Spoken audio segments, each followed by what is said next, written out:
அவங்க மனநல பாதிக்கப்பட்டவரை ஆகிட்டாங்க. முந்தா நாள் அவங்களுக்கு ஒரு சின்ன பரிகாரம் தான் சொன்னேன். இப்போ வந்து காதுக்குள்ள சொல்கிறாங்க, நீங்களே சொல்லுங்கள். அனைவருக்கும் வணக்கம். நான் மேடையில் பேசுவேன்னு நினைக்கவே இல்லை. இந்த வாய்ப்பை ஏற்படுத்தி கொடுத்திய ராஜாசங்கர் ஐயாவுக்கு ரொம்ப நன்றி. ஐயா அன்னைக்கு வெள்ளிக்கிழமை அன்னைக்கு ஐயாட்ட ஃபோன் பண்ணி கேட்டேன். எனக்கு ரொம்ப வேலைக்கு போகிற அன்னைக்கு ரொம்ப தொந்தரவாகவே இருக்குது, என்னங்க ஐயா பண்ணுறது, ரொம்ப மனசு கஷ்டமாக இருக்குது அப்படின்னு சொல்லி கேட்டேன். ஐயா இருந்துட்டு நீங்கள் ஐயனார் கோயிலில் போய் சுருட்டு 2 பற்ற வச்சுட்டு வேலைக்கு போங்கம்மா, அவங்க எதுவுமே பேச மாட்டாங்க அப்படின்னு சொன்னாங்க. நானும் அதேமாரி பற்ற வச்சுட்டு போனேன். பரவாயில்ல, 2 நாளாக என்கிட்டயே அவங்களே பேசுனாங்க. ரொம்ப சந்தோஷமாக இருந்துச்சு. இதை ஏற்படுத்தி கொடுத்த ஐயாவுக்கு ரொம்ப நன்றி. என்ன சொல்கிறாங்கன்னா, வேலைக்கு போனால் அவங்கள கூலியாளன்னு நினச்சிட்டு அடிமைப்படுத்துகிறாங்க இல்லைங்களா, அவங்களுக்கு கருங்கல்ல உடைச்சிட்டு போக சொல்லியிருக்கேன். முதல்ல கல்லை உடைச்சிட்டு போனதில் இருந்து அவங்க பேச்சை குறைச்சிட்டாங்க. ஏன்னா கல் வந்து மண்ணு கல்லாக மாற 50,000 வருஷம் ஆகும். அப்பேற்பட்ட 50,000 வருஷமான அந்த கல்லை நீங்கள் சுத்தியில் உடைச்சிட்டிங்கன்னா நீங்கள் 50,000 வருஷத்தினுடைய தடையை உடைச்சிட்டீங்க. உங்களை மிஞ்சறக்கு ஆள் இல்லை, அதை சொல்லி ஜெயிச்சிட்டாங்க. இப்போ சுமதிமா அவங்க ஆதிகால பரிகார வகுப்பு நம்மகிட்ட படிக்கிறாங்க. அவங்க புலம்பல் ஜாஸ்தியாகி என்னைய ரொம்ப எப்படி சொல்கிறதுங்க, அதாவது ஒரு என்னமோ இவங்க 1 லட்ச ரூபா சம்பளம் கொடுக்கல, இவங்களுக்கு வெறும் 300 ரூபா தான் கொடுக்குறாங்க. அதுக்கே கண்கலக்கிற மாதிரி திட்டுறாரு அந்த ஓனர். நான் சொன்னேன், ஐயனார் கோயிலில் போய் ஒரு 3 முறை சுற்றி அவருக்கு பிடிச்ச சுருட்டு அதை பற்ற வச்சு இந்த ஓனர் தான் திட்டுறாருன்னு சொல்லிட்டு போமான்னு 2 நாளாக திட்டுறதில்ல அவர். ஏன்னு கேளுங்க, உங்களுக்கு பிரச்சனை ஏதாவது வந்தால் அந்த காலத்தில் என்ன சொல்லுவாங்க சொல்லுங்க பார்க்கலாம். உங்களுக்கு ஏதாவது ஒரு பிரச்சனை வந்தால் என்ன சொல்லுவீங்கன்னு? உங்களுக்கு ஒரு பிரச்சனை வந்தால் நீங்கள் யார்கிட்ட போய் சொல்லுவீங்கன்னு? எங்களை குடும்பத்தில் யாராவது பெரியவங்க நீ சொல்லணும், நீ அதிபிரசித்தனம் பண்ணக்கூடாது, அடிச்சு போடுவா அப்படி சொல்லுவாங்க இல்லைங்க. அப்போ அவர் யாருங்க, ஐயனார் தானே. இப்போ அவரு பெரிய மனுஷன் தானே, அவர்கிட்ட போய் இவங்க சொல்லிக்கிறாங்க. அதனால ஆஃப் பண்ணி விட்டார். புரிஞ்சுங்களா ஐயா? அந்த ஊரில் முதல்ல ஒவ்வொரு வீட்லேயும் ஒரு திருக்கணித பஞ்சாங்கம் இருந்தது. இப்போ இல்லையே இல்லைங்க. எல்லா வீட்லேயும் ஒரு பள்ளி விழுந்துச்சுன்னா அந்த பஞ்சாங்கம் பார்ப்பாங்க. அதுக்கு ஏதாவது ஒரு தலைவர் விழுந்தால் போய் தண்ணி ஊற்றிட்டு அதுக்கப்புறம் போய் நீ வீட்டுக்கு போக நல்லது நடக்குன்னு சொல்லி இது சொல்கிறதுக்கு முன்னோர்கள் இல்லை. அதனால இப்போ இந்த கடவுள் தான் நம்மளுக்கு கொஞ்சம் சப்போர்ட் பண்ணி ஆகணும். அப்போது ஒர்க் பண்ணக்கூடிய பரிகாரங்கள் நிறைய இருக்குது. இதில் இப்போ அவங்க சொன்னதாக தான் இப்போ ஒரு நம்ம ஐயா கிட்ட பேசிட்டு இருந்தேன். நீங்கள் ராகதிசை யாராவது நடக்குதுங்களா ஐயா? உங்களுக்கு நடக்குது. அப்புறம் அம்மா உங்களுக்கு உங்களுக்கு நடக்குது. ஐயா உங்களுக்கு நடக்குது. 1 2 3 4 5 பேர் ஆச்சு. ஒரு சின்ன விஷயம், ராகதிசையில எத்தனை புத்தி இருக்குதுங்க ஐயா? 9 புத்தி இருக்குது. இந்த 9 புத்தியில ராகதிசை வந்தா உங்களுக்கு பயம் இருக்குது. நான் எங்க ராகதிசையில சரிஞ்சிருக்கணும் இல்லை இருக்கிறத இழந்துருக்கணும் அப்படின்னு உங்களுக்குள்ள ஒரு பயம் உண்டு. நீங்க என்ன பண்றீங்கன்னா, ஒரு தாயக்கட்டை 2 வாங்கிக்கிங்க, பரம படம் 1 வாங்கிட்டு வாங்க. காலையில குளிச்சுட்டு ராகு காலத்துல தாயம் விளையாடுங்க. ஒருத்தர் கூட உட்கார்ந்து அந்த பெரிய பாம்பு கிட்ட சிக்காம நீங்க ஜெயிச்சு வந்துட்டீங்கன்னா ராகதிசையில் நீங்க ஜெயிச்சிருவீங்க. அந்த பாம்பு கிட்ட மாட்டி மறுபடியும் கீழே வந்து மறுபடியும் தாயம் மாட்டினீங்கன்னா ஒரு மிகப்பெரிய ஒரு அடி விலக போகுதுன்னு ராகு சொல்லாம சொல்லுது. அதையும் நீங்க தெரிஞ்சுக்கலாம்ல.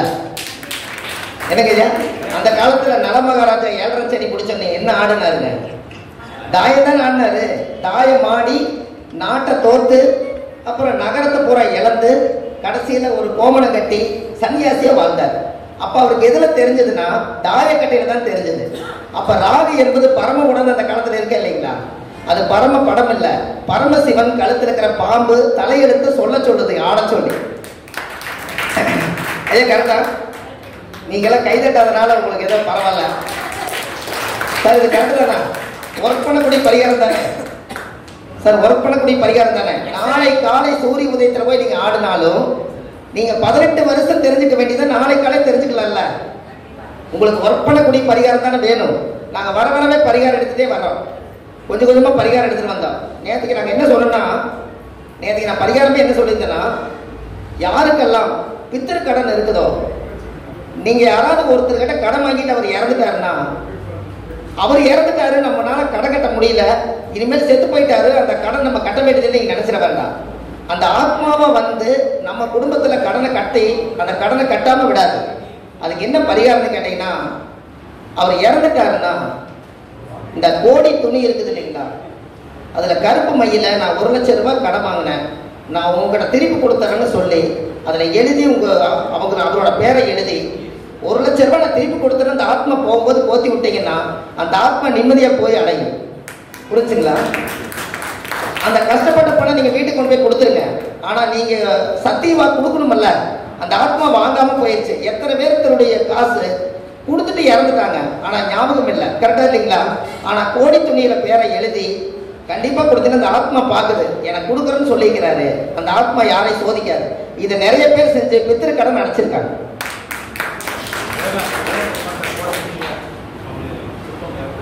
அவங்க என்ன கேட்கறாங்க தெரியுங்களா? ஒருத்தர் வந்து 2 பேர் ட்ரிங்க்ஸ் அடிச்சுட்டு வந்திருந்தாங்க. அவருக்கு என்னன்னா முழுசும் குடிச்சிட்டாரு. அது இதே ஒரு அங்கலப்பு அவருக்கு. என்ன முழுசா குடிச்சிட்டாருன்னு சொல்லிட்டு ரொம்ப நாளா சாவு முட்டுட்டு இருந்தார். அவர் செத்ததுக்கே குளிமேட்டில் போய் ஒரு கோட்டரை ஊத்திட்டு வந்ததுக்கு அப்புறம் தான் திருப்தியானார். புரிஞ்சுங்களா? அப்ப என்ன காரணம்னா, நீங்க பட்ட கடனை திருப்பி அதை அடைக்காம நம்ம இருக்க முடியாது. இப்ப ஐயா என்ன கேட்கிறாருன்னா, அவருக்கு நம்ம கோடி துணி போட முடியலன்னா என்ன பண்றதுன்னு கேட்கிறாரு. அதுக்கு என்ன ஒரு சங்கல்பம்னு கேட்டீங்கன்னா, அந்த இறந்து 1 வருஷாந்திரம் கும்பிடுவாங்க. அந்த வருஷாந்திரத்தில் போய் கலந்து அந்த ஆத்மாவுக்கு சாமி கும்பிடும் போது இவங்களும் போய் உட்காந்து இந்த பணத்தை எப்படியாவது கொடுத்து அந்த ஆத்மா முன்னாடி போய் வேண்டிட்டாங்கன்னா அந்த பண தோசம் அந்த ஆத்மா தோசம் அதோட நிவர்த்தியாரு. இதை கண்டிப்பா செய்யலாமா வேண்டாமான்னு சொல்லுங்க. ஆமா சார், நான் ஒரு ஜாதகத்தை நான் சொன்னேன். இப்ப திருவண்ணாமலையில ஒரு கோடீஸ்வரன் பிச்சை எடுத்துட்டு இருக்கிறாரு. அந்த ஜாதகத்தை ஆதிகால பரிகார வகுப்புல சொன்ன கரெக்டுக்கலாமா? அந்த பரிகாரத்தை அந்த ஜாதகம் எல்லாம் போடுறதுக்கு இப்ப நேரம் இல்லை. கண்டிப்பா ஒரு நாள் அது ஆராய்ச்சியில சொல்றேன். ஒரு மனிதனை ஜோதிடர் வந்து ஒரு சிறப்பான ஒரு நல்ல வளர்ச்சி கொண்டு போக முடியும். அதுக்கு காரணம் நம்ம ஜோதிடருடைய உற்சாகம் தானே. கரெக்டுங்களா? அதை வந்து ஒருத்தர் அவ்வளவு ஒரு வேதனையில் இருக்கிறார். அவருக்கு நம்ம ஒரு 2 பரிகாரம் சொல்லி அவரை மேல எந்திரிச்சிட்டே இருப்போம். ஒரு கோடீஸ்வரர், நான் அண்ணாமலை படத்துல சொன்ன மாதிரிதான், நல்லா வாழ்க்கை கெட்டு போக கூடாது இல்லைங்களா? அப்போ பரிகாரம் எங்கெல்லாம் வேலை செய்யுதுன்னா இங்கதான் வேலை செய்யுது. நீங்க கலசத்துல என்னென்ன வைப்பீங்கன்னு சொல்லுங்க. கலசத்துல மாந்தளம் வைப்பீங்க. நீங்க ஒரு கலசத்தை வீட்டுல சத்தி கலசம் வைக்கிறதா இருந்தா வேப்பத்தலை கொஞ்சம், மாந்தளம் கொஞ்சம், அரச இலை கொஞ்சம், இந்த 3ஐயும் வச்சு 48 நாள் தேங்காய் எடுத்து வச்சு நீங்க 48 நாளும் சத்தி கலசம் பூஜை பண்ணிட்டு அந்த தீர்த்தம் எடுத்து உங்க தலையில தொளிச்சிங்கன்னா பிரபஞ்ச தோசை நிவர்த்தி ஆகுங்க. அந்த காலத்துல பாத்தீங்களா பஞ்ச காவியம்னு ஒன்று செய்யறாங்களா இல்லைங்களா? ஒரே பசுமாட்டுல இருந்து கொஞ்சம் சாணம், அப்புறம் கொஞ்சம் பால், அப்புறம் நெய், அப்புறம் வெண்ணெய், இதெல்லாம் சேர்த்து பஞ்சகாவியமாக்கி வீடு பூரா தெளிச்சா அந்த மகாலட்சுமி வாசம் நிவர்த்தியாகும். நான் என்ன சொன்னேன்னா, எனக்கு காசு வந்துங்க தரித்திரமாட்டு இருக்குதுங்க, எனக்கு பணம் வந்தா நிற்கவே மாட்டேங்குதுன்னாரு. நான் என்ன சொன்னேன்னா, பசுமாடு பால் கறக்கிற மாட்டுல அந்த மாட்டுடைய வயிற்று மேல உங்க பேரை எழுதி வச்சுட்டு வாங்க, அந்த மகாலட்சுமி உங்களுக்கு கூட வரும்னு சொல்லியிருக்கேன். அவர் எப்படி எழுதுறங்கன்னு கேட்டாரு. எழுத முடியல. அதனால மாட்டு பொங்கலை போய் அவர் எழுதி வச்சாரு. எழுதி வச்சதுல இருந்து அவர் சொல்றாரு, காசு வந்து கடங்கார எல்லாமே இப்ப கொடுக்க ஆரம்பிச்சிட்டாங்க, கொஞ்சம் காசு வருதுங்க ஐயா, எச்சம் வந்து உங்களுக்கு தர்றேன்னாரு. எனக்கு தர வேண்டாம், ஒரு சுப்ப அரிசி வாங்கிட்டு வாங்கன்னு சொன்னேன். என்ன காரணம் கேட்டீங்கன்னா, மாடுதான் மகாலட்சுமி. இந்த மகாலட்சுமியோட மென்ஷன் பண்ணோம் நம்ம பேரை, அந்த பேரை ஆசீர்வாதம் பண்ண வேலை செய்யும். நான் ஏற்கனவே ஒரு ஆதிகால பரிகாரத்தில் ஒன்று சொன்னேன். என்ன சொன்னேன்னா, சிவன் கோயில்ல போய் சிவனை கும்பிட்றத விட நந்தி காதுல சொன்னா உங்களுக்கு வேலை செய்யணும்னு சொன்னீங்க. அது நந்தி காதுல சொல்றது பதில பசுமாடு உயிரோடவே இருக்குது, அங்க போய் அகத்துக்கேறி வாழைப்பழம் கொடுத்து நேரவே சொல்லிட்டு வர வேண்டியதானே. எனக்கு ஐயா இது சிலை, இதுக்கு நீங்க அஷ்டபந்தனம் எல்லாம் கொடுத்து உயிர் கொடுத்து அது பவர் ஏற்றி ஒரு 5000 வருஷம் ஆனா சக்தி அதிகமாகும். இப்ப புத்தியோட நிக்கிறது இங்கே நிக்கிற பசுமாடு இங்கே சொல்ல வேண்டியதானே. அது காதை விரிச்சு காமிக்குதா இல்லைங்களா? இது நிறைய பேர் இதை செய்யறாங்க. எதுக்காக இதை செய்யறாங்கன்னா, எளிமையான பரிகாரம் மக்களுக்கு சொன்னா அவங்க உடனே போய் செய்யறாங்களா இல்லைங்களா? என்ன செய்ய இப்ப நம்ம இது சொல்றது எல்லாமே இந்த மாதிரி ஒரு புத்தகத்துல இந்த ஒரு பரிகாரமா நம்ம சேர்த்து ஏன் வந்து நம்ம ஒரு புத்தகமா வடிக்க கூடாதுன்னு 60 நைட்டு 60 பகல் தூக்கம் முடிச்சு 18 வருஷம் உழைப்பு ஒரே புத்தகமா வடிவம் அமைச்சிருக்கோம். நமக்கு பின்னாடி அது வாழும் இல்லைங்களா? நான் அதான் சொன்னேன், புத்தகம் பிறக்கும் புத்தகம் பிறக்குமான்னு கேட்டேன். பதிலே யாரும் சொல்ல முடியல. நாளை காலையில கன்சீவ் ஆகிறதுக்கு தயாரா இருக்காங்க. அது புத்தகம் பிறக்கும். இது புத்தகம் பிறக்குமா? ரொம்ப கஷ்டம் இல்லைங்க. ஒரு புத்தகத்தை உருவாக்குறதுன்னா ஒரு பெரிய விஷயம். இது செஞ்சு பார்த்ததுனால சொல்றேன். 60 நைட்டு 60 பகல்லாம் 5 கிலோ குறைஞ்சிருக்கேன். அப்ப எவ்வளவு உழைப்பு செலுத்திருக்கேன். 65 கிலோ இருந்தோம். இந்த புத்தகம் வெளியிடும் போது எடை போடுற 60 கிலோ இருக்குங்க. அப்போ எந்தெந்த இடத்துல இருக்கிற உடம்புல இருந்து என்னென்ன பார்ட்ஸ் எல்லாம் உறிஞ்சிருச்சு இல்லைங்களா, அவ்வளவு இழந்ததுனால தான் இன்னைக்கு இந்த புத்தகம் 1000 புத்தகம் போட்டால் எதுவுமே இல்லைங்க, அவ்வளவும் போயிடுச்சு. அப்போ காரணம் 1000 ஜோசியருடைய வீட்டில் ஒரு ஆதிகால பரிகார புத்தகம், ஒரு பகவத்கீதை, ஒரு திருக்குறள் மாதிரி இன்னைக்கு உலகத்துக்கு கொண்டு வந்து சேர்த்தியாச்சு. இது பெரிய விஷயம் தானே. அப்போ நம்மளால முடிஞ்சது தர்ம சேவை, ஏதாவது ஒன்று நல்ல விதமாக பண்ணணும். அதுக்கு நம்ம கரெக்டான ஒரு பரிகாரங்களை நம்ம கரெக்டாக எடுக்கணும். அதை எடுத்தா கண்டிப்பா உங்க ஜோசியம் நம்மளுக்கு ஜெயிக்குங்கிறதான் ஐதீகம். நான் என்ன பண்ணிக்கிறேன்னா, இந்த மதுரை மாநாட்டில இருந்து 3 நாளா வீட்டுக்கு போகல. எனக்கு என்னமெல்லாம் என்ன தோணுன்னா, ஒரு முளைப்பாறை போட்டுட்டு இருக்கிறோம், அதுக்கு தண்ணி ஊத்தாம வாடிட்டு இருக்குது. அது நான் போயிட்டு அது கரெக்டாக செய்ய முடியும்.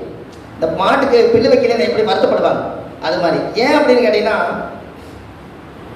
அந்த முளைப்பாறை கடியில் என்னோட ஜாதகம் இருக்குது, காப்பர் தகவல நான் எழுதி வச்சிருக்கேன். அதுக்கு மேல செம்மண்ணை போட்டு அதுக்கு மேல முளைப்பாறை வளருது. இதை தண்ணி ஊத்துனா தான் ஜாதகம் உயிர் வருது. வேலை செய்யுது, வேகமா உற்சாகமா இருக்குது. எந்த கிரகம் வக்கரமா இருந்தாலும் எது இருந்தாலும் எல்லாம் சரி, எல்லா கிரகம் வளருது. முளைப்பாறை போட்டு 21 முளைப்பாறை போட்டு வச்சிருக்கோம் ஒரு பெரிய ஒரு மண் பானையில. அதுக்கு டெய்லி அதுக்கு பாதுகாப்பு பண்ணி 22 நாளைக்கு ஒருக்கா ஜாதகத்தை எடுத்து மாத்தி மறுபடியும் முளைப்பாறையில் வைக்கிறேன். என்ன செய்யுதுன்னு பார்த்து உங்களுக்கு சொல்லலாங்க. இப்ப கிட்டத்தட்ட பாத்தீங்கன்னா மாநாடுக்கு செலவானது 1 லட்சம் ரூபாய் செலவு பண்ணிக்கிறோம். இந்த ஒரு மாசத்துக்குள்ள 1 லட்சம் ரூபாய்க்கு மேல அது வருமானத்தை சம்பாதிச்சு கொடுத்தது அந்த முளைப்பாறையில் இருக்கிற ஜாதகம். அவன் வேலை செய்தா இல்லைங்களா? ஏதாவது ஈக்கி பார்க்கலாங்க. நம்ம ஈக்கி பார்த்தா சொல்ல முடியும். உங்களுக்கு ஒன்று தெரியுமா, இந்த முடக்கு தோஷத்துக்கு கோயிலுக்கு போயிட்டு வந்தா முடக்கு ரிலீஸ் ஆகுன்னு சொன்னாங்க. ஆனா நீங்க முடக்கை கண்டுபிடிச்சு ஒரு மனுஷன் கொடுத்தாரு. நீங்களும் கோயிலுக்கு போயிட்டு வரீங்க. அந்த முடக்கு கோயில் யாரோட கோயில் உங்களுக்கு தெரியுமா? நீங்க முடக்கு கோயில் கண்டுபிடிச்சு கொடுத்தாங்க. சாஃப்ட்வேர் தட்டினாலோ ஏதாவது ஒன்று பண்ணாலோ ஓலச்சுவடியில் எடுத்தாலோ கோயில் வருது, போயிட்டு வந்துடுறீங்க. அந்த கோயில் யாரோட கோயில் உங்களுக்கு தெரியுமா? தெரியாது. உங்களுடைய முன்னோர்கள் கும்பிட்ட கோயிலை தான் நீங்க மறுபடியும் போயிட்டு வரீங்க. ஒரு உதாரணத்துக்கு நான் சொல்றேங்க, ஊதியூர் பொன்னூதியூர் மலை இருக்கா இல்லையா, அந்த ஊர்ல எனக்கு கொங்கண சித்தருடைய கோயில, ஆமா, தங்க சென்ற இடம். அந்த கோயில பாத்தீங்கன்னா ஒரு கோயில் சித்தர் கட்டிட்டு இருக்கிறாங்க, மேல கோயில் கட்டிட்டு இருக்கிறாங்க. இந்த கொங்கண சித்தர் வாழ்ந்ததே செல்வமும் புகழும் வேணும்னு தவம் பண்ணாரு. செல்வமும் புகழும் வேணும்னு இவர் தவம் பண்ணி போட்டு 800 வருஷம் தவம் பண்ணிட்டு எங்க ஜீவசம்மதி ஆயிட்டாருங்க? திருப்பதியில. இப்ப செல்வமும் புகழும் உள்ள சாமி எது?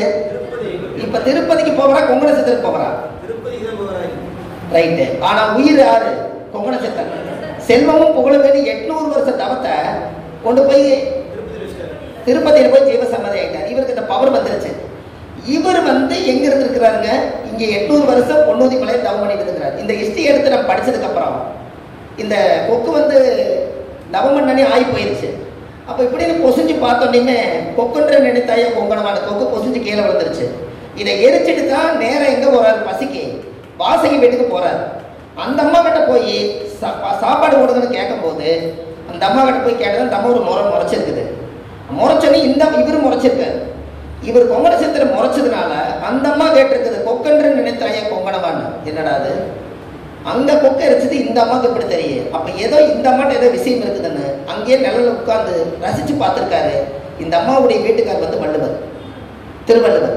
அவர் 1330 குறள் எழுதுனத முதல்ல எடுத்து படிச்சு புரிஞ்சவர் கொங்கண சித்தர். இத உலகத்துக்கு அரங்கேற்றம் பண்ணணுங்கிறதுக்காக இந்த கதை எங்கிட்ட வந்ததுனால, நம்ம ஒரு திருவள்ளுவர் குல வம்சம்னு எங்க பாரம்பரியம் சொன்னாங்களே, அந்த வம்சத்துல பிறந்ததுனால அப்ப கொங்கண சித்தரை போய் நான் பார்த்து வரலான்னு அந்த ஊருக்கு போனேன். அங்க போகும்போது ஒரு செங்கல் அடுக்கி வச்சிருந்தாங்க. இந்த கல்லை எல்லாத்துக்கும் 2 கல்லை எடுத்து, நீங்க மலை மேல தானே போறீங்க நைட்டு பௌர்ணமிக்கு, 2 கல்லை எடுத்து போட்டு போங்க. நாங்கள் ஒரு கல் 5 கிலோ, 2 கல் 10 கிலோ, வரவங்களுக்கெல்லாம் 2 கொடுத்து விடுறாங்க. இந்த 1 லோடு கல் விடியற்குள்ள போய் சேர்ந்துருச்சு. அப்ப நான் என்ன நினைச்சு எடுத்துட்டு போறேன், இந்த கல்லை கோயில்ல கட்டி கும்பாபிஷேகம் பண்ண போறாங்க. எனக்கு பின்னாடி வர சந்ததிகளுக்கு யாருக்கு வந்தாலும் இந்த கொங்கண சித்தர் ஒரு ஆசீர்வாதம் பண்ணி வழி கொடுங்க அப்படின்னு சாமி கும்பிட்டு அந்த கல்லை வச்சுட்டு வந்திருக்கேன். இது எனக்கு அப்புறம் ஒரு 100 வருஷம், அதுக்கப்புறம் என்னோட பேர ஒருத்தன் வருவான். அவனுக்கு முடக்க ஊதியூர் கோயில் வரும், அதுதான் முடக்குன்னு வரும். இது நான் கும்பிட்ட கோயில் தான் அவன் போய் கும்பிட போறாத முடக்கு. இப்ப புரியுதுங்களா ஐயா? நான் இப்ப செஞ்சுட்டு வந்துட்டேன், அதை விதைச்சிட்டு வந்துட்டேன்.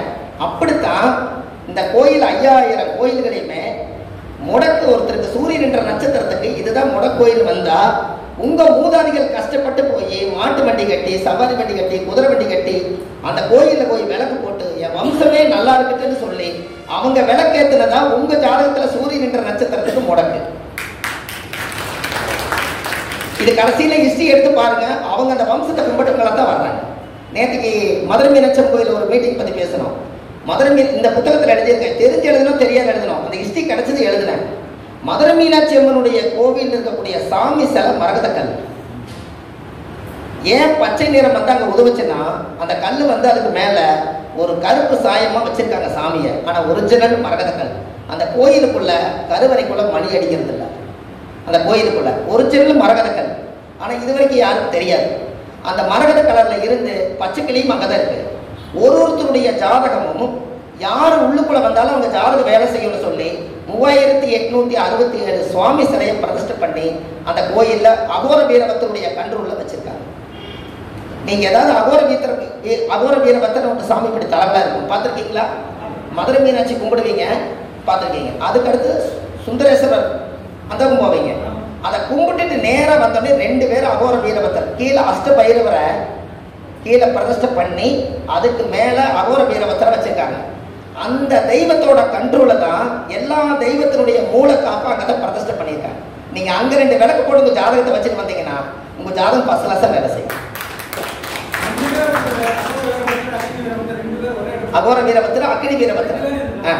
இது என்னன்னு கேட்டீங்கன்னா, போன ட்ரிப்பு இப்போ அவர் எம்எல்ஏவா இருக்காரு. இப்போ அவர் எம்எல்ஏ இருக்கிறாரு.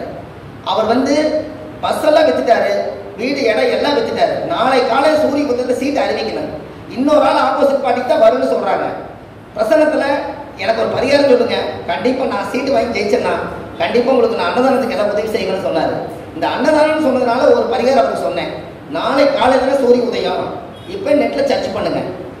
காஞ்சி காமாட்சி ஒரு படம் எடுங்க, காசி விசாலாட்சி, மதுரை மீன் ஆட்சி, இந்த 3 ஆட்சி படத்தையும் எடுத்து சீட்டு அறிவிக்கிறவங்க போய் முன்னாடி உட்காருங்க.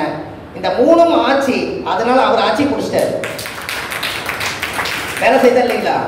இந்த 3 ஆட்சிங்க. இது ஆப்போசிட் பார்ட்டி எல்லாம் 3 தெய்வம் இல்ல, இவர்கிட்ட இருக்குது. இவரை கூப்பிட்டு சீட்டு கொடுத்துட்டாங்க. இப்ப அவர் கரண்ட்ல எம்எல்ஏவா இருக்காரு. எவ்வளவு பெரிய விஷயம் பாத்தீங்களா? ஜோசி ஜெயிக்குதா இல்லைங்களா சொல்லுங்க சார். எவ்வளவு பதவியில் வேணாம், அது பூர்வ ஜென்ம யோகம். அவன் 1000 கோடி சொத்தா இருந்தாலும் ஜாதகத்துல பிறப்பு யோகம் இல்லாம ஏதாவது வேலை செய்யுமா? வேப்ப மரத்துக்கு தேனா ஊத்தி வளர்த்தினாலும் வேப்பம் பழத்தை பிடிக்கி சாப்பிட்டா என்னவா இன்னைக்கு? அப்ப பிறவி குணத்தை மாற்ற முடியல. பிறக்கும் போது கொண்டு வந்த யோகம் அந்த காலங்கள் வரும்போது வேலை செய்துக்கிறாங்க. கரெக்டா?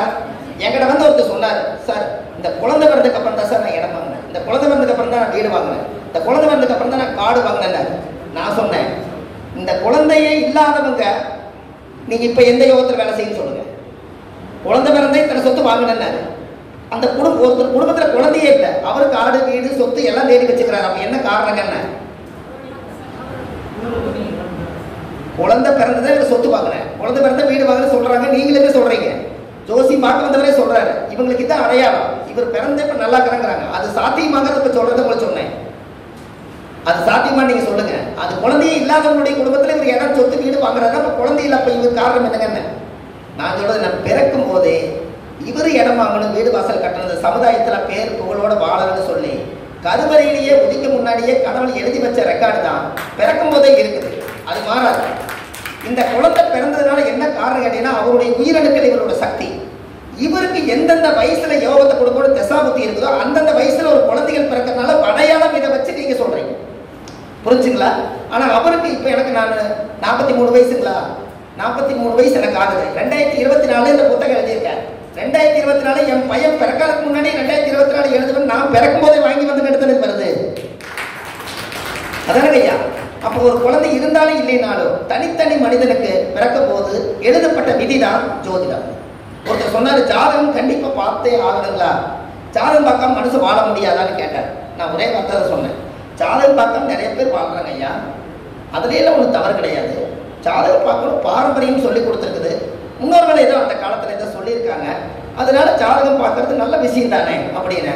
இல்லை ஜாதகம் கண்டிப்பா பார்த்து தான் ஆகணுமான்னு கேட்டார். நான் அதுக்கு ஒரு வார்த்தை சொன்னேன், உங்களோட லட்சியம் என்னங்கன்னு கேட்டேன். நான் ஒரு கல்யாண மண்டபம் கட்டணும், நான் ஒரு எம்எல்ஏ ஆகணும், நான் நிறைய பேருக்கு ஹெல்ப் பண்ணணும், நான் ஒரு கை நிறைய மோதிரம் போடணும், நான் வைரம் வாங்கி போடணும், இதெல்லாம் என்னோட லட்சியம் சொன்னார். சரி, இந்த லட்சியம் எப்பப்ப நடக்குன்னு ஜாதகத்துல தேதி வரைய திசாபத்தி வரை எழுதி கொடுக்கலாம். உங்களை பத்தி அறியறத ஜாதகம், அதுக்காக ஜாதகம் பார்க்கணும்னு சொன்னேன். காடருடன் மூடர்கள் சேர்ந்தால் கல்வி உரையாதுன்னு சொல்லிக்கிறாங்க. படிக்காதவங்களுக்கு கணிதத்தை பத்தி பேசினா எப்படி புரியும்? அந்தந்த வயசுல எது நடக்கணுங்கிற விதி ஜாதகத்துல இன்னென்ன திசாபுத்திகள் காலங்களில் இது நடக்கும்னு ஆதி காலத்திலேயே முன்னோர்கள் அது எழுதப்பட்ட விதி. அதையும் நீங்க தெரிஞ்சுக்கிட்டா அந்த வருஷத்துல நீங்க எதிர்பார்ப்பீங்கல்ல சார், அந்தந்த வருஷம் நீங்க எதிர்பார்ப்பீங்கல்ல. இப்போ ஆதிகால பரிகாரத்துல போன வாரம் பிரமிச்சு போயிட்டாங்க. ஒரு வண்டி வாங்கணும்னா நான் என்ன சொன்னேங்க, ஒரு வண்டி வாங்கணும்னா வண்டிக்கு ஆயில் பார்த்துருக்கீங்களா சார்? வண்டி ஒரு வாகனம் வாங்குறீங்க, வாகனம் எத்தனை மடம் சார்? ரொம்ப யோசிக்கிறீங்களே, மாத்திட்டாங்களே இப்போ. ஒரு நிமிஷம், 4ஆம் இடம். 4ஆம் இடத்துக்கு 8ஆம் பாவத்து அதிபதி போய் கெட்டு போச்சுன்னா நீங்க வாங்கின வண்டியை ஜப்தி பண்ணி தூக்கிட்டு போயிருவாங்க. புரியல சார்? நம்மளுக்கு ஆயில் எத்தனை மடம்? நம்மளுக்கு கொஞ்சம் சார் கொஞ்சம் வேகமா சொல்லுங்களேன் சார். நிமிர்ந்து உட்காருங்க, ஒரு மந்திரம் சொல்றேன். நிமிர்ந்து உட்காருன்னு சொல்றேன் சார். நாங்கெல்லாம் கஷ்டப்பட்டு வந்திருக்கோம். கார் ஓட்டி ஓட்டி லட்சம் போயிருச்சு. 4 பாயிண்ட் சொல்ல போறேன், எங்க தாட்டி விட்டுருவாங்க. நீங்க நிமிர்ந்து உட்காருங்க. ஜோதிடம் என்னைக்கு நிமிர்ந்து இருக்கணும், ஜோதிடம் கேட்கறவங்க சார். நான் அவங்க சொல்றேன் கேளுங்க. 4ஆம் இடம், ஒரு ஜாதகத்துல 4ஆம் இடம்ங்கிறது உங்க ஜாதகத்துக்கு ஆயில் எத்தனாம் இடம்? உங்க லக்கணத்துக்கு 8ஆம் பாவம் சார். ஒரு நிமிஷம் இருங்க. ஒரு மனிதனுக்கு ஆயில் 8ஆம் பாவம் கரெக்டா? அதெல்லாம் பாரம்பரியம். சரி, இதே 4ஆம் பாவத்துக்கு நீங்க என்ன பண்றீங்கன்னா, இப்ப எனக்கு விருச்சிக லக்கணம், என்னுடைய லக்கணத்துக்கு 4ஆம் இடம் என்ன வீடா வரும்? கும்பம். இந்த கும்பம் வாகனம் அந்த வீட்டுல பிறக்குது. நான் ஒரு வாகனம் வாங்கலான்னு போறேன், எனக்கு 4ஆம் பாவம் இயங்குது. சரி, இந்த வண்டி நான் வாங்கிட்டேன், எனக்கு 4 வேலை செய்யுது. இந்த வண்டி எனக்கு நிலைச்சு நிக்குமானா 4க்கு கும்பத்துக்கு 8வது வீடு எது? கன்னி. அதுக்கு அதிபதி யார்? அந்த புதன் கெட்டு போயிட்டா நீங்க வண்டி உங்க பேர்ல வாங்க வேண்டாம், அதோட ஆயில் முடிஞ்சதுன்னு சொல்லுது. எப்படி சார் இப்ப புரிஞ்சுதா சார்? எந்த பொருள் வாங்கினாலும் அந்த காரகத்துவத்துக்கு ஆயில் பாவம் பாருங்க. சரி, வண்டி விட்டுருங்க, வீடு விட்டுருங்க, எல்லாமே 4ஆம் பாவம் கரெக்டுங்களா? அதானே? ஒரு கோயில் கட்டலாம் நீங்க நினைக்கிறீங்க, கோயில் எத்தனை இடம்? 9. 9 கெட்டு விருச்சிக லக்கணமே வச்சுக்கோங்க. விருச்சிக லக்கணத்துக்கு 9 கடகமா? கடகத்துக்கு 8 சனியா? சனி நீசமானவர் போய் விருச்சிக லக்கணக்கார கோயில் கட்டா அந்த கோயில் அவர் இருக்க மாட்டாரு, மற்றவங்க வாழுவாங்க. இதைத்தான் சொல்ல வருது சார். அந்த பாவகத்துக்கு 8ஆம் பாவம் கரெக்டுங்களா? பாவகத்துக்கு 8ஆம் பாவம். அந்த பாவகம் கெட்டு போச்சுன்னா நீங்க வாழவே முடியாது. இப்ப பாருங்க, நம்ம தாய் நம்ம கூட இல்ல, நம்மளுக்கு எதிரியா இருக்குதுன்னா நம்ம லக்கணத்துக்கு 4ஆம் இடம், 4க்கு அது 8ஆம் பாவாதிபதி கெட்டு போச்சுன்னா நம்மனாலதான் அந்த தாய்க்கு ஆயுள் பங்கம் ஏற்பட்டிருக்கிறது. இப்ப தெரிஞ்சுக்கலாம்ல. 9ஆம் இடத்துக்கு எடுத்துங்க. உங்க லக்கணத்துக்கு நம்ம 9 கெட்டு போச்சுன்னா அப்ப கெட்டு போச்சு. அப்பனோட ஆயுள் எங்க இருக்குது? லக்கணத்துக்கு விருச்சிக லக்கணத்துக்கு 9ஆம் இடம் கடகம், அதுக்கு 9க்கு அதிபதி 8 ஆயுள் சனி போய் இவர் ஜாதகத்துல பிறக்கும் போது 6, 8 12 மறைஞ்சால் இவருக்கு பிறப்பு வாங்கின விதியை விட்டு இடையில பாவம் செஞ்சதுனால அந்த தண்டனை அனுபவிக்கிறதுக்கு இந்த பையன் ஆயுளுக்கு எடுக்கிறான். எப்படி அதனையா? இதுக்கு பரிகாரம் வேணுமல்ல? இந்த ஜாதகத்துல பரிகாரம் வேணுமல்ல? அப்ப என்னுடைய ஜாதகத்துல எனக்கு அப்பா பாதகமா இருந்து கெட்டு போயிட்டா இந்த பாவகத்தை நமக்கு எடுக்கணும்னா இந்த அப்பாவை விட்டு இவர் தள்ளி இருந்து அவர் வாழ்க்கை நடத்தினார்னா இவரோட எஃபெக்ட் பாதிக்காதுங்கிறதா அந்த காலத்துல தள்ளி வச்சாங்க. கரெக்டா இல்லைங்களா? அப்படிதானுங்க. இதுதான் அந்த காலத்துல எடுத்து வச்சாங்க. இதை நீங்க செஞ்சு பாருங்க, அது ஆட்டோமேட்டிக் வேலை செய்யும். இப்ப எனக்கு லக்கணம் நிக்கிற நட்சத்திரம் ஒவ்வொரு தடவையும் வரும்போது நான் ஆயிலையும் கேட்ட ரேவதிலேயே திருச்செங்கோடு கால் வைக்கிறேன். எனக்கு லக்கணம் கேட்டில் நிக்குது, இந்த வஸ்திரமும் புதன்லே வருது. இப்ப என்னமோ சொல்ல வருது இல்ல, இது லக்கணம் எனக்கு கேட்டில் நிக்குது. அவர் ஜாதகத்துல சொன்னாரு, சார் உங்களுக்கு புதன் நீசம், புத்தகம் எழுதி வீணா போயிடாதீங்க அப்படின்னாரு. நான் எப்பவுமே யாரு பேச்சையுமே கேட்கணுங்கிற அவசியம் இல்லை. அப்படி ஒருத்தர் யாராவது ஒருத்தர் பேச்ச நீங்க கேட்டுட்டீங்கன்னா நமக்கு அறிவில்லைன்னு பொருத்தம். புரிஞ்சுங்களா? யாரு பேச்சையுமே கேட்கக்கூடாது. நீங்க பிறக்கும் போது நீங்க ஜோசியரம்மா, இப்ப நீங்க பிறக்கும் போது அஸ்வினி பரணி கீர்த்திகின்னு ரொம்ப தொட்டலாட்டினாங்களா? இல்லையில்ல, இப்பதான் நம்ம ஜோசியம் படிச்சீங்க. அப்ப எப்படி மாறும்? பிறக்கும் போது கிடையாது. இடையில இந்த ஜோதிடம் எங்க மேல தொட்டலாட்டி விட்டாங்களே இல்ல. இந்த புத்தகம் எழுதுறீங்கன்னாரு. நான் சொன்னேன், என் ஜாதத்துல ஒரு ஜோதிட பாடசாலை காலேஜ் கட்டுற யோகா என்ற ஜாதத்துல இருக்குதுன்னு நான் சொன்னேன். அவர் மிரண்டு போயிட்டாரு. என்னங்க இப்படி சொல்றீங்கன்னாரு. எனக்கு புதன் நீசம், ரேவதி நட்சத்திரத்திலே நீசம். இப்ப சொல்லுங்க, புக் எழுதுறது தகுதி இல்லையில்ல சார்? அப்படித்தானே? எனக்கு பிறக்கும் போதே புதன் நீசம், ரேவதி நட்சத்திரத்திலே நீசம். 1980 25 நாள் 80 9 போட்டு பாருங்க இரவு. ரேவதி நட்சத்திரத்துல கடைசி பாதல் நீசம். இந்த புக்கை நம்ம எப்படி எழுதுறோம்னு கேட்டீங்கன்னா, இந்த புதன் நீசமானதுனால இந்த நீசத்தன்மை என்ன பண்ணிருதுன்னா, என்னுடைய விருச்சியில் இருக்கிறதுக்கு 5ஆம் பாவத்தில் போய் பூர்வ புண்ணியத்தை இழந்துருது. நம்ம அந்த இடத்த விட்டு வெளியே வந்துடுறோம். நீங்க டார்ச் லைட்டை கொண்டு போய் மீனத்துல அடிச்சீங்கன்னா மீனத்துல வெளிச்சம் அடிக்குமா? அதுக்கு நேர் புதன் வீட்டுக்கு நேர் 180 டிகிரி கன்னிக்கு வெளிச்சம் அடிக்குமா? அப்ப புதன் நீசமானவர் அங்க புதனோட பவர் பூராமே அங்கிருந்து ஸ்டோரேஜ் வந்து கன்னி ஆட்சி உச்சத்துக்கு வந்ததுனாலதான் இந்த புத்தகம் எழுத முடிஞ்சது. அப்ப புதன் நீசமானா ஒரு கல்வியை வறுத்தெடுக்கக்கூடிய சக்தி எப்படி வேணாலும் கணக்கு மாத்தலாம், எப்படி வேணாலும் பேசலாங்கிறத புதன் நீசமானா. புதன் ஆட்சி உச்சமா இருக்கிறவங்க என்னன்னா, நான் படிச்சிருக்கேன், எனக்கு தகுந்த கௌரவத்தை கொடுத்தா நாங்க வருவேன்பாங்க. நீங்க கூப்பிடலாம் நான் வருவனே. காரணம் அந்த புதன் நீசமானதுனால.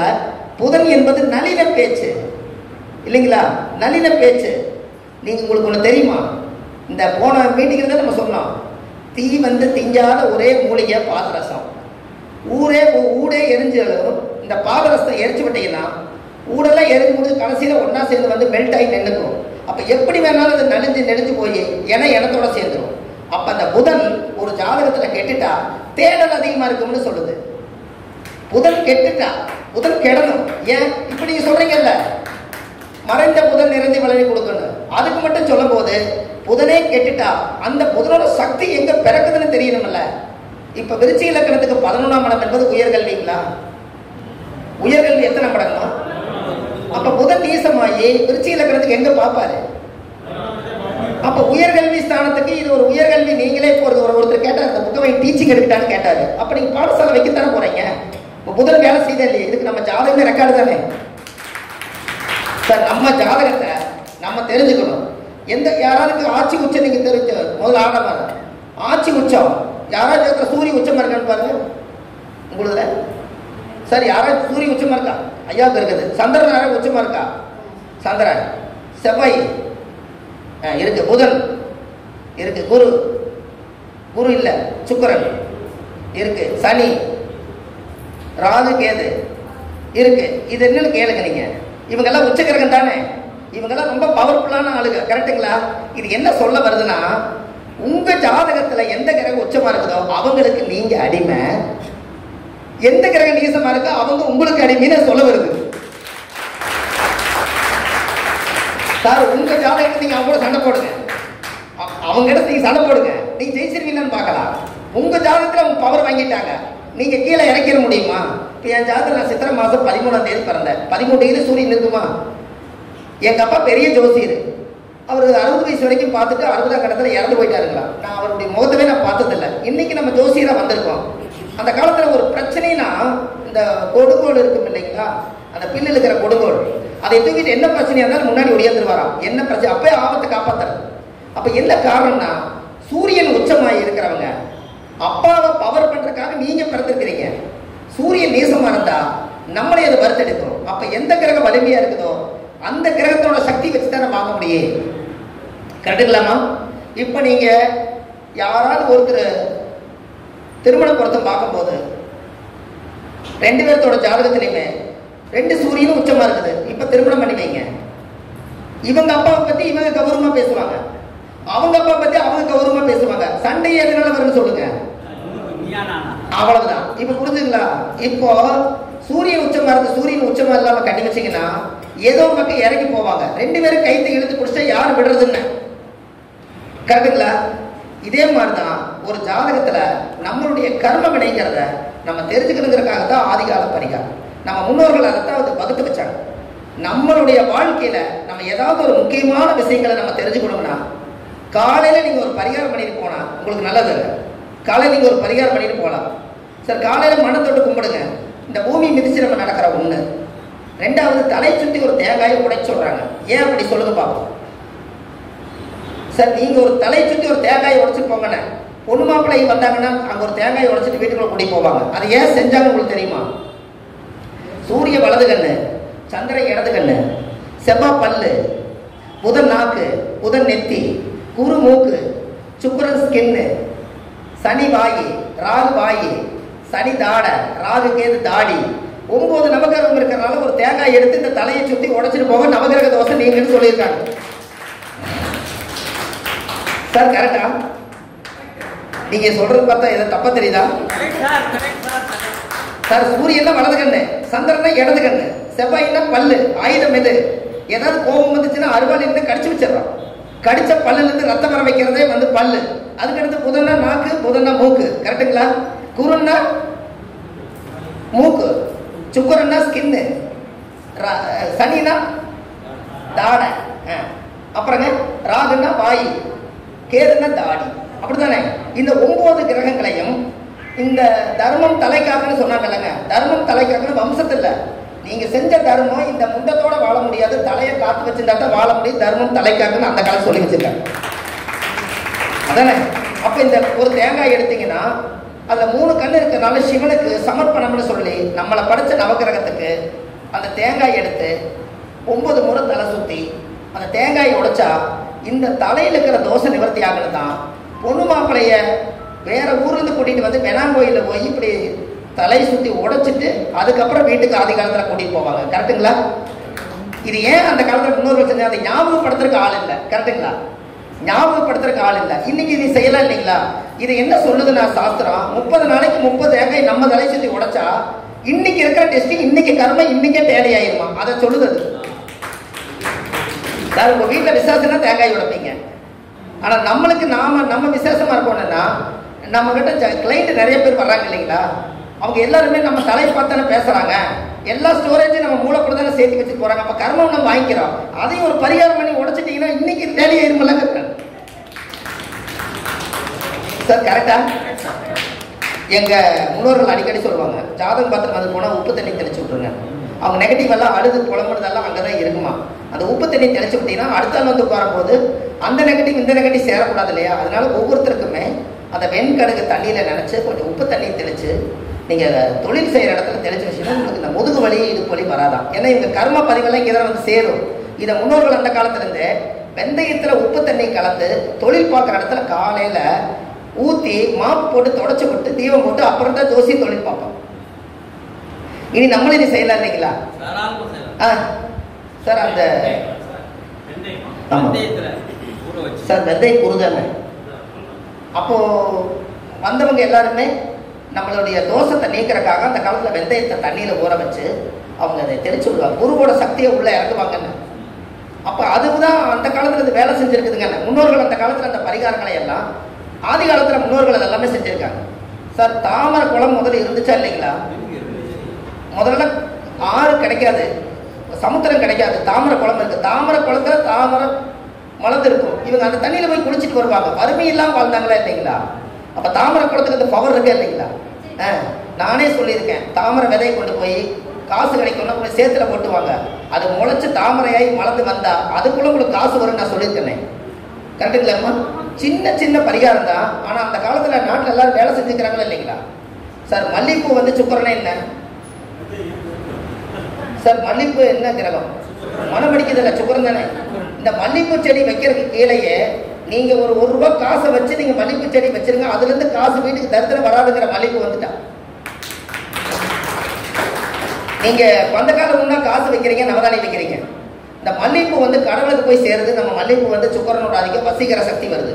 நீங்க குழியை தோண்டி வெறும் செடி வைக்கிற விட அந்த சாமி கும்பிட்டு முறையா தட்சணை தானியம் எல்லாம் வச்சு முறையா ஒரு மூலிகை நாத்தை நட்ட வச்சா அந்த மூலிகை வாழ்த்திக்கிட்டே வளருமா. அப்ப காசு தரித்திரம் வராதுல்ல. என்னங்க சின்ன விஷயம் தான். அதுக்கு அடியில ஆதாரம் இருக்கணுங்கிறாங்க. சார் நீங்க ஒரு சூழாயுத ஒரு கோயில நட்ட வைக்கிறீங்க, வெறுத நட்ட வச்சுல எந்திரம் வைப்பீங்களா? எந்திரம் வைப்பீங்க. அது மாதிரிதான் ஒரு மூலிகை நாத்துக்கு ஒரு பொருள் வைக்க சொல்லுதுங்கன்னு சொல்ல பாருங்க. எல்லாத்துக்குமே ஒரு விஷயம் இருக்குதுங்க ஐயா.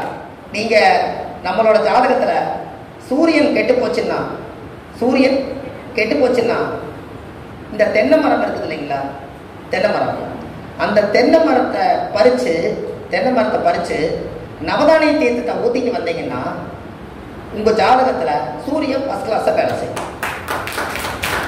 ஏன்னு சொல்லுங்க, சூரியன் சிவன் அவருக்கு 3 கண்ணு இருக்குது, முக்கண்ணு இருக்குது. தேங்காய்க்கு முக்கண்ணு இருக்குது. அப்ப இந்த நவதானியத்தை ஊத்தும் போது அந்த சூரியனுடைய பவர் உங்களுக்கு வேலை செய்யுதுங்க. அப்ப அந்த காலத்துல முன்னோர்கள் எல்லாம் எந்த பொருளா இருந்தாலும் தென்னை மரத்தை உயிரா காப்பாத்தினாங்க, ஒரு உரங்கள் வச்சு காப்பாத்தினாங்க. இந்த நவதானிய தீர்த்தத்துக்கு அவ்வளவு பெரிய பவர் இருக்குதுன்னு சாஸ்திரம் சொல்லுது. அதனாலதான் இந்த மாந்தலையும் அரச இலையும் வேப்ப இலையும் 3 வச்சு சக்தி கலசம் வச்சு நீங்க பூஜை பண்ணி தீர்த்த கொடுத்தனா சக்தி குறையாதுங்கிறதுக்காகத்தான் 3 மூலிகை வச்சு 3 தீர்த்த ஊத்துங்கன்னு சொல்றாங்க. அப்ப 3 தீர்த்த ஊத்தலாம ஊத்தக்கூடாதுங்களா? சார் உங்களுக்கு தெரியுமா, அந்த காலத்துல சாமி சிலையை ஊற வைப்பாங்க, பார்த்துருக்கீங்களா? அந்த தண்ணியை நைட்டா மோதிட்டு போய் தலையில ஊத்திக்குவாங்க. 48 நாள் ஊறி இருக்கும்லங்க, அந்த தண்ணி எடுத்து அவங்க ஊத்திக்குவாங்க. அவனுக்கு அந்த பிடிச்ச கூடையே போயிருமா. ஏன்னா அந்த சாமி அதுலதான் ஊறுச்சு, யாருக்குமே தெரியாது. இது சொன்னதான் தெரியுதுங்க. நைட்டு தண்ணியை தொட்டியில ஊற வச்சிருவாங்க. 48 நாள் பாதுகாப்பா தெய்வம் போடுவாங்க, அது மேல உள்ளுக்குள்ள நவதானியம் கொட்டுவாங்க, எல்லாம் பண்ணி எசன்ஸ் அதான்.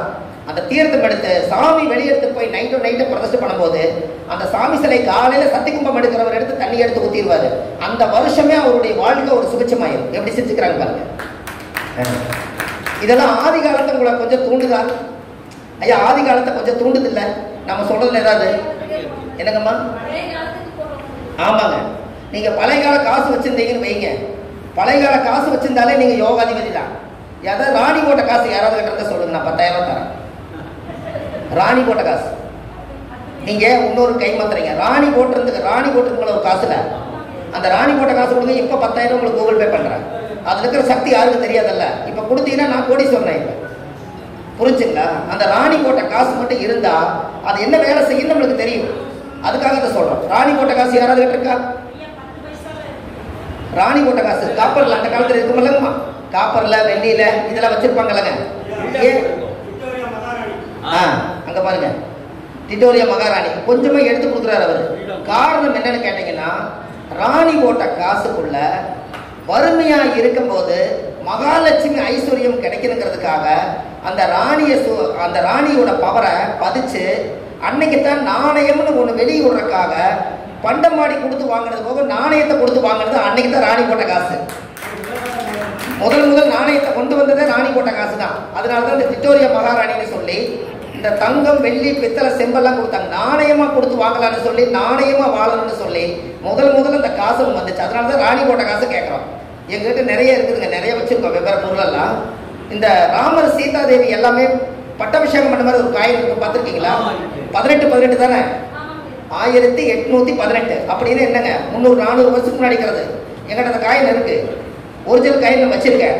அது காலையில் இருந்துச்சு பூஜை பண்றேன். அது வரவங்க போறவங்கெல்லாம் ஒரு 10 லட்சம் தரேன், 20 லட்சம் தரேன், 1 கோடி தரேன்லாம் சொல்றாங்க.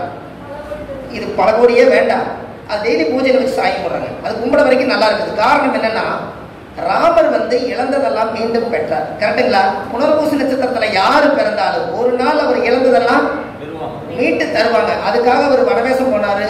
ஜென்ம ராமர் வனத்திலே சீதை சிறை வைத்ததும், தீதிலாத ஒரு 3 துரியோதனன் படை மாண்டதும், இன்மை 8 வாலிப பட்டம் இழந்து போனதும், ஈசனார் ரூபத்திலே தலையொட்டி பிச்சை எடுத்ததும், தர்மபுத்திர நாளிலே வனவேசப்படி போனதும், சத்தியமாமுனியாற்றிலே யானை காலை தலைவந்ததும், உண்மையுடைய ராவணன் முடி 12 வந்ததும், இது எல்லாமே ராமாயணத்துல இருந்து வந்ததுதான்.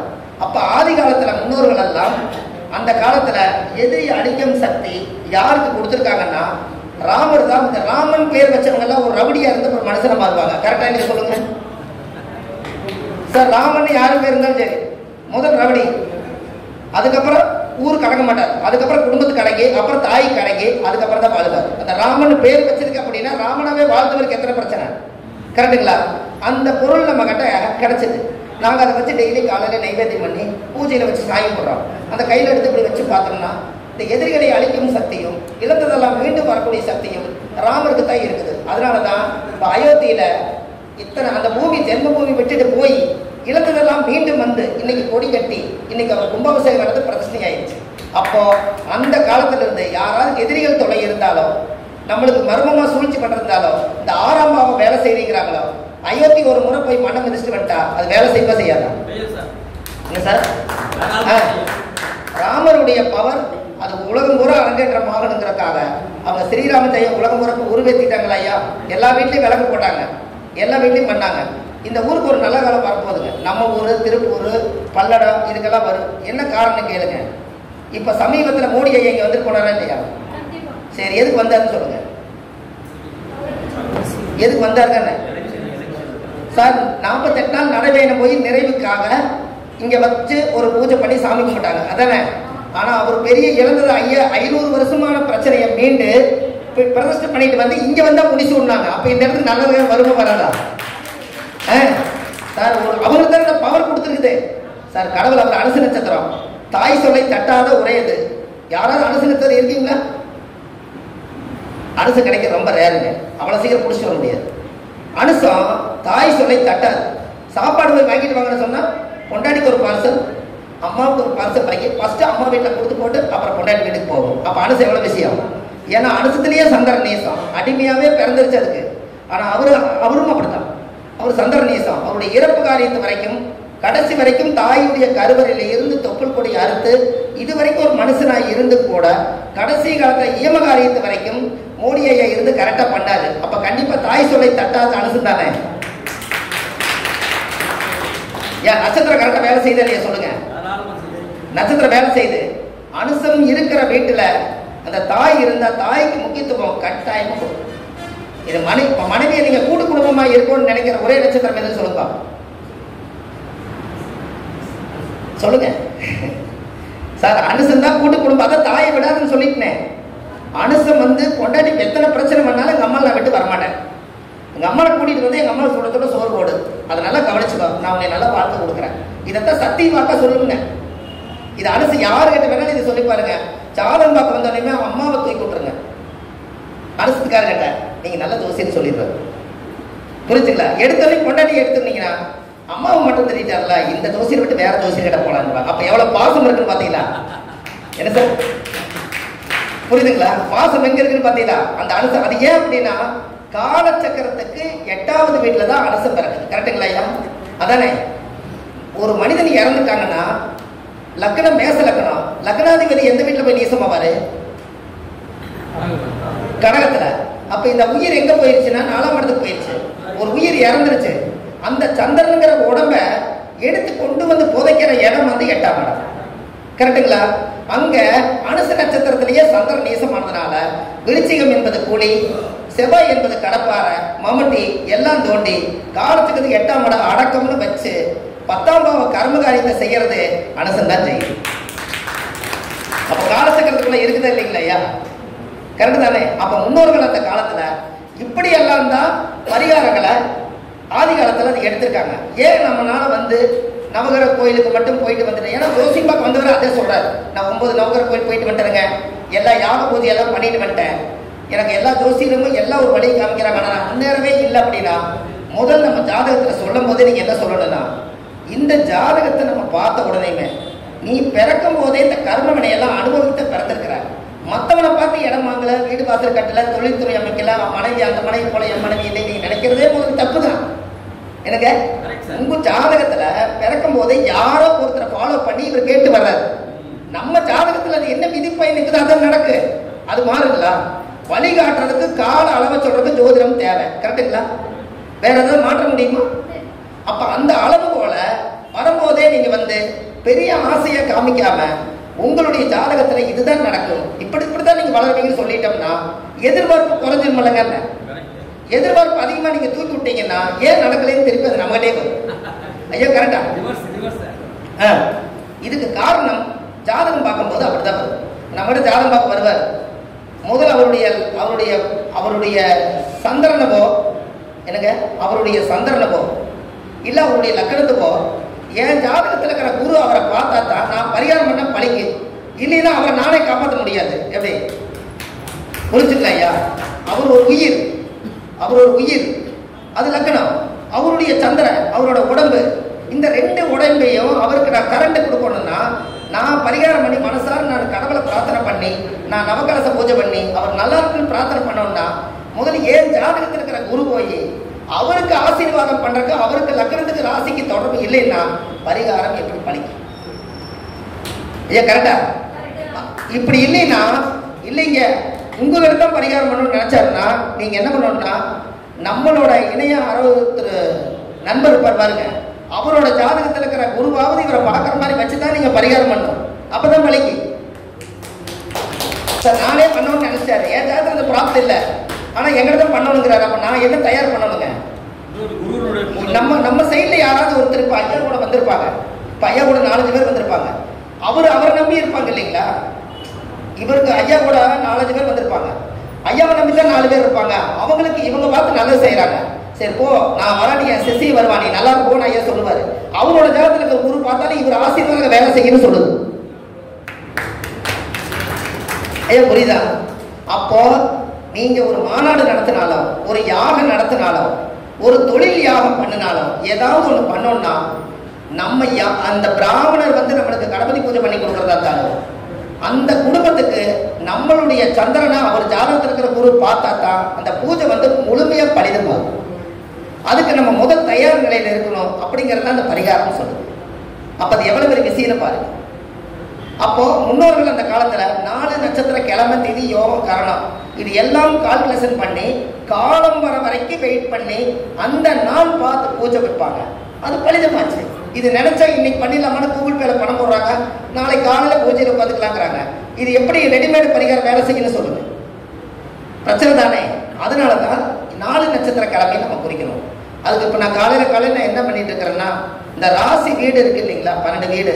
இந்த 12 வீட்டிலையுமே நவகிரகம் ஒரு கிலோவில் வாங்கி டெய்லி இன்றைய கோச்சார கிரகங்களை டெய்லி நகர்த்திக்கிட்டே இருக்கேன். அதுக்கு டெய்லி நைவேத்தியம் வச்சு பூஜை பண்ணிட்டு இருக்கேன். என்னதான் இந்த இடத்துக்கு ஒரு பவர் வருதுன்னு பார்க்கலான்னு சொல்லி அந்த ஒரு நவகிரகம் ஒரு கிலோவில் ஒரு பெரிய ராசி வீடு போட்டு இன்னைக்கு சூரியன் எங்க இருக்கிறாரு, சந்திரன் எங்க இருக்காரு, செவ்வாய் எங்க இருக்காரு, டெய்லி கரெக்டாக நகர்த்தி வச்சுக்கிட்டே இருக்கோம்.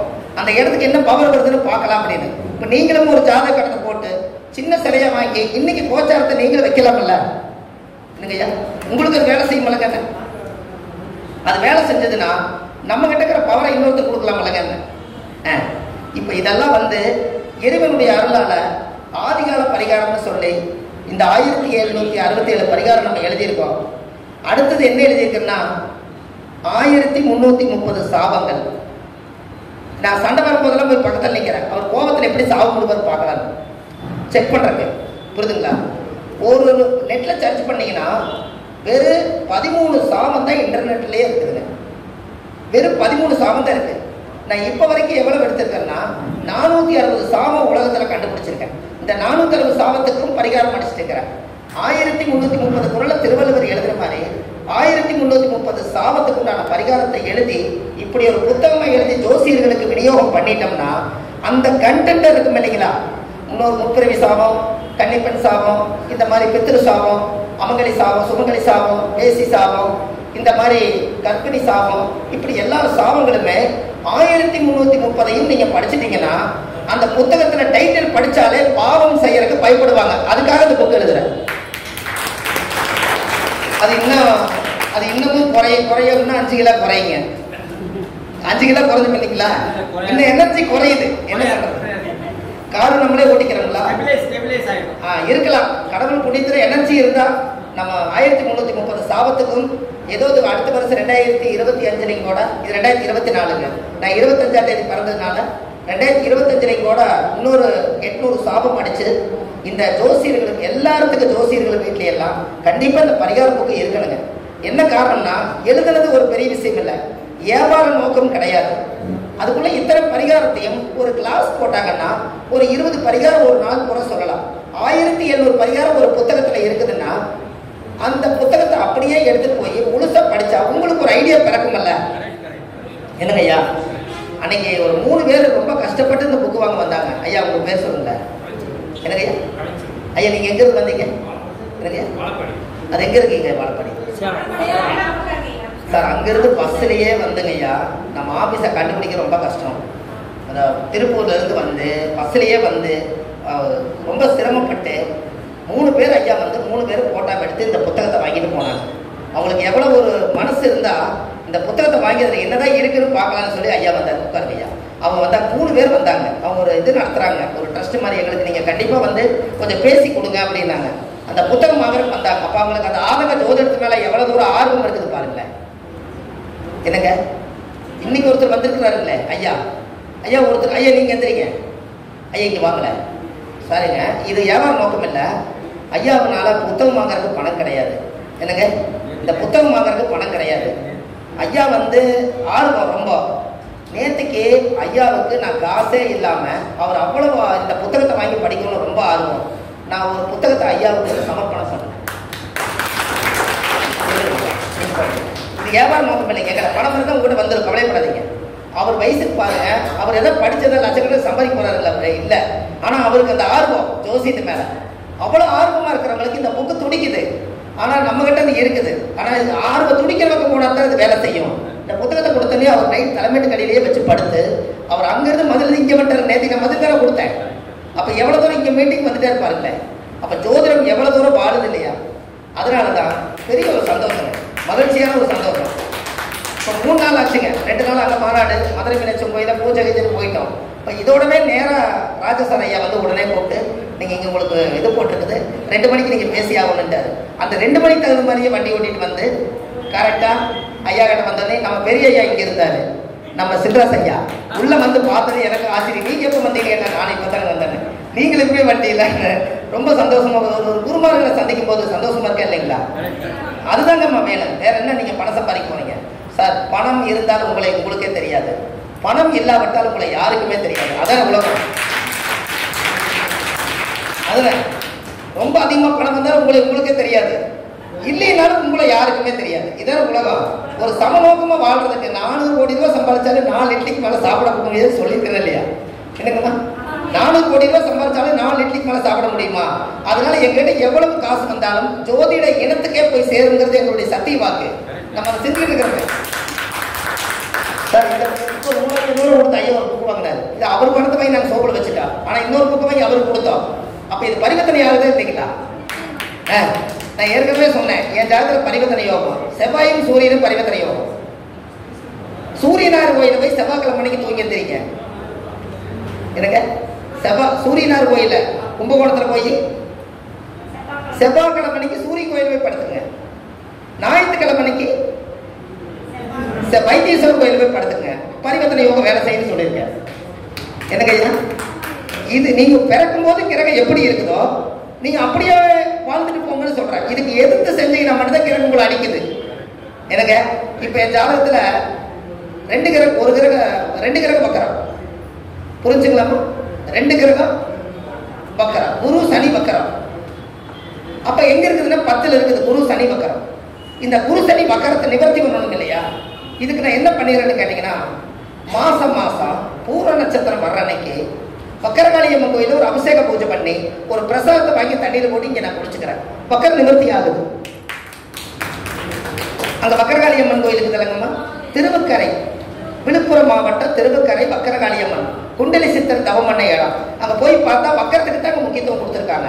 அப்போ வக்கரம் இருக்கிறவங்க எல்லாருமே நம்ம ஜாதகத்தை மாசம் டேலி பண்ணோம்னா வக்கரகாளி அம்மனுடைய கோயிலை பூஜை பண்ணி நம்ம பேர்ல ஒரு அர்ச்சனை பண்ண சொல்லி அமௌண்ட் அனுப்பிச்சிடறோம்.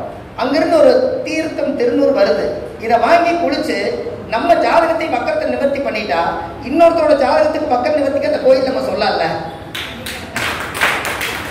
இப்படி எல்லாம் ஜோதிடத்தை என்னால முடிஞ்சது கொஞ்சம் ஆராய்ச்சி பண்ணி இந்த ஜோதிட இன மக்களுக்கு நம்ம கொடுக்கணும்னு சொல்லி என்னுடைய இந்த நேரத்தில் உங்களுக்கு எல்லாம் சமர்ப்பணம் பண்றேன்.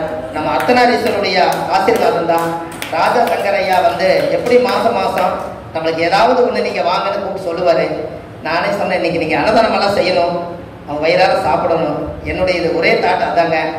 எத்தனையோ மாநாட்டுக்கு அன்னதானம் பண்ணியிருக்கேன், செஞ்சு சாப்பாடு கொடுங்க ஐயா, எல்லா ஜோசியர் வயிறார சாப்பிடணும்னு சொன்னேன். அப்படியே ஆகட்டுன்னு சொன்னாரு. அதெல்லாம் ரொம்ப சந்தோஷமா இருந்தது. சரி, இந்த உங்களுக்கு வேற ஏதாவது டவுட் இருக்கா? பரிகாரம் சொன்னதுல உங்களுக்கு ஏதாவது டவுட் இருக்கா? சரி, ரொம்ப சந்தோஷம். ஐயா பேசணும். எனக்கு கொஞ்சம் 3 நாள் ஆச்சு. எங்கள் வீட்டுக்காரம்மா ஏலம்பாவை கேட்டுக்கிட்டே இருக்காங்க இப்போ வரைக்கும். அந்த போன தான் ஆன் பண்ணி வச்சேங்க. மீடியில் பேசுனா தான் தெரியும். இப்போ தான் பேசுகிற தான் முடிப்பார் தான் வருவார். அதனால ஏலம்பாவும் நம்மளுக்கு எப்பவுமே ஏன்னு கேட்டீங்கன்னா, நம்மளுக்கு 7 சுக்கரன்னா இப்போ கலச தோஷம் தானே சொல்லுவீங்க. அப்படியெல்லாம் சொல்ல முடியாதல்ல. அப்படி 7 சுக்கரம் கலச தோஷமா தான் லக்னத்துக்கு 7 இருந்தால் அது நம்மளே பார்க்குதுன்னா ஒரே வீட்டில் நீங்களே பார்த்துக்கிறீங்களே, நீங்க கலச தோஷமா இல்லைங்க. அதனால எங்கள் வீட்டுக்காரம்மா ஆஃபீஸ் இப்படின்னா எதுக்காக ஒரு அப்பார்ட்மெண்ட்ல வாடகை கூடி எடுத்து நேரம் என்னை ஜன்னல் திறந்தா நான் ஜாதகம் பார்த்து தெரியற மாதிரி போகணும். அது கிரகம் எப்படி வேலை செய்து பாருங்க. புரிஞ்சுங்களா? ஆஃபீஸ் இங்கே எதுக்காக ஒரு அப்பார்ட்மெண்ட் இருக்குதுங்க. ஏற்கனவே புது வீடெல்லாம் வாங்கி வச்சிருக்கிறோம். அதெல்லாம் இல்லை. இவரு நேரு கதவை திறந்தோடனே நான் ஜாதகம் பார்க்குறது தெரியும். அப்போ இந்த சுக்கரை கரெக்டாக லக்னத்தை பார்க்கறதில்லைங்க. நான் நினைச்சிட்டேன், நீ பார்க்க வரைக்கும் எனக்கு காசு வரத்தான் போகுது, நீ பார்த்துட்டே இரு. சுக்கர் பார்த்தா நல்லதுன்னு ஐயா, அமௌண்ட் வருமல்ல, அது வந்தால் 4 பேருக்கு நல்லா செய்யலாமல்ல. அதுக்காக பணம் இருந்தால் எதை வேணால் செய்யலான்னு சொல்லி அவங்க சுக்கரனவே அவங்க சந்தோஷமா இருப்பேன். டெய்லி 48 நாள் மல்லிகைப்பூ வாங்கி கொடுத்தேன். ஒரு பெரிய அமௌண்ட் ஒன்று வந்துச்சு. அதுலேருந்து மல்லிகைப்பூ செடி வீட்டில் வச்சு கொடுத்துட்டேன். அவங்க டெய்லி ஏன்னா ஒரு நாள் வாங்கி கொடுத்து தப்பு தானே. மல்லிகைப்பூ செடி வச்சு கொடுத்துருங்க. அது இப்போ வெயிலுக்கு நல்லா வருதில்ல, அவங்க டெய்லி பொறிச்சு வச்சுக்கிறாங்க. நம்ம சந்தோஷமா இருக்கிறோமே இல்லையா, அந்த சுக்கரனை வந்து சந்தோஷப்படுத்தணுங்கிறது தான். அதெல்லாம் நம்ம செஞ்சதுனால உங்களுக்கு இது சொல்ற சௌரியமா இருக்கா இல்லைங்களா? ரொம்ப சந்தோஷங்க ஐயா. நீங்க இந்த இது போயிட்டு இருக்குதுங்களா ஐயா? லைவ் போயிட்டு இருக்குது. அப்போ ஏதாவது பரிகாரம்னா என்னுடைய ஃபோன் நம்பர் 9655615555 96 55 61 55 55. வள்ளுவர் வாக்குன்னு யூடியூப் சேனல் ஒன்று வச்சுருக்கேன். அதை தாய் சேனல். அதுக்கப்புறம் தான் நிறைய சேனல் வளர்ந்தது. அந்த வள்ளுவர் வாக்கில் 1300 வீடியோ ஆதிகால பரிகாரம் கொடுத்துருக்கேன். ரொம்ப விருப்பமாக இருக்கிறவங்க அதுக்குள்ளே போய் பார்த்து நீங்கள் தெரிஞ்சுக்கலாம். அடுத்த மீட்டிங்க்கு ஐயா கிட்ட வருவேன்னு சொல்லி ஒரு அன்னதானத்துக்கு ஒரு சின்ன காணிக்கை கொடுத்து உங்களிடமிருந்து விடைபெறுகிறேன். நன்றி, வணக்கம். மிகவும் சிறப்புங்க ஐயா.